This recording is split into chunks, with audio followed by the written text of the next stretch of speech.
Just a little background about me, Major Rizvi. I've been in healthcare, I would say probably roughly a little over 8 years. Before healthcare, I was 17 years in commercial middle market banking. So I kind of retired out of that 17 years ago, and then I've been in healthcare ever since. We created Medical Care Center. I'm the CEO and president. We created this probably, I would say, over 6 years ago. And the idea behind this was, because we keep our focus mainly, it's a healthcare organization. So what we try to do is, there are two different divisions that we have within the company. One of the ones that we have is what we own practices and we manage them ourselves. And then on the other end, we provide MSO services, which is management service organizations, to multiple providers, ERs, imaging facility, physical therapy, hospitals, whatever you can think of, from a compliance perspective to day-to-day management and all of that services. So as you can see, since we have our hands in multiple different pots, we needed a system back then that could put everything together for us. In my past life in banking, I did use Salesforce religiously for 17 years, as you know, of banking. I had a team of roughly around 400 people working for me. My last job was with Frost Bank as the executive VP. We were dealing with companies from 100 million in revenue up to close to 800 million. A couple of my top clients on healthcare side was Kelsey-Seybold, HCA Southern Division that we were dealing with. Salesforce was a big piece in managing those clients and managing the team at the bank I had, because of course everybody was not in Houston, it was the entire Southern Coast. So dealing with those folks was something that we needed, the report, efficiency, so on from there. So with that experience, when I came in the healthcare system, within the first 6 to 8 months, I realized the system itself for healthcare, unfortunately, is broken. Again, broken from a perspective where the right hand doesn't really talk to the left hand. I know a lot of you guys are from different industries, so I'm gonna give as easy analogies as I can so it kind of gives you an idea. So think about it, if there's a Dr. Smith and a Dr. James, they're using two different EMR systems. EMR stands for electronic medical record systems. The systems itself don't talk to each other, right? But guess what? They exchange the same patients. So if one is a primary care and the other one's a cardiologist, they're moving that patient from a primary care over to a cardiologist, right? But guess what? The systems don't talk. Even the teams within the two offices don't talk. The only way and the only mode of communication that they still follow, you will be surprised, is fax machine.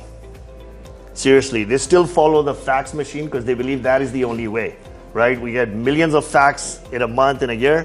Half of those referrals, the national average that says on those patient workflow between these providers, 42% is the drop ratio. That's where we're going deeper in a hole as a Medicare for the country, because these patients are not getting the services they should. Why can't we take this to another level internally within our company? We were using probably 3 different software systems, right? With different memberships with everybody, right? For contract signing, for HR, for IT, for inventory control, for purchase order system. So what we did was we put all of that together. So what that means is that now every employee that is hired within our company, right, once they go to the HR system, they go ahead and use BizTRAQ to do all their applications. They upload all their documentation and everything is saved in BizTRAQ to that point, right? That only doesn't go for the employees, that also goes for the providers. So there are multiple providers that work for us full-time. So as a provider, yes, being an employee, filling out paperwork is great, but where BizTRAQ kicks in and helps us is these providers need malpractice insurances, and that malpractice needs to be renewed on an annual basis. They have physician contracts with healthcare insurance companies. Those contracts need to be renewed every 2 years. Who's supposed to follow it? Are you gonna put it in Outlook? Is that what you're gonna do? No. That's what BizTRAQ does. When you're starting a documentation, it asks you for an expiration date. So our team puts those dates in. So then the HR team or whoever the management team is, they go in and they work those documentation out that hey, it's time for renewal, so nobody drops the ball. So that's another thing that really helped us from an HR perspective. All documentation for everybody is stored in case needed. From a DocuSign perspective, all our contracts are signed through BizTRAQ, that solution. I would say a good person to run those analogies, comparison between Salesforce and BizTRAQ, because I used Salesforce 17 years. So I knew it in and out, everything on Salesforce. Biggest problem is if I needed to implement a new sort of module in Salesforce, which I know if I can do it, if I have the permission, I have to submit a ticket it would take me at least 15 to 30 days for that to get it done. I'm gonna end with the AI. I think that is one of the biggest thing that me and Rafi and Dennis been talking about it, and we're like, hey, if that can come, that would be a game changer. Because from a provider's, I wish I could bring a provider with me and he can talk to you about the way we have made his or her life easy.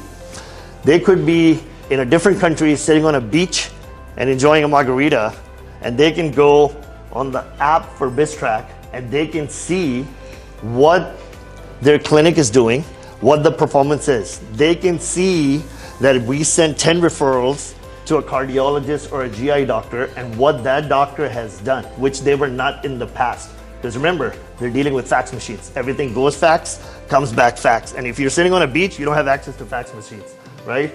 This is what the system does. So thank you, Rafi. Thank you, Dennis. Thank you. Appreciate that. Thank you, guys.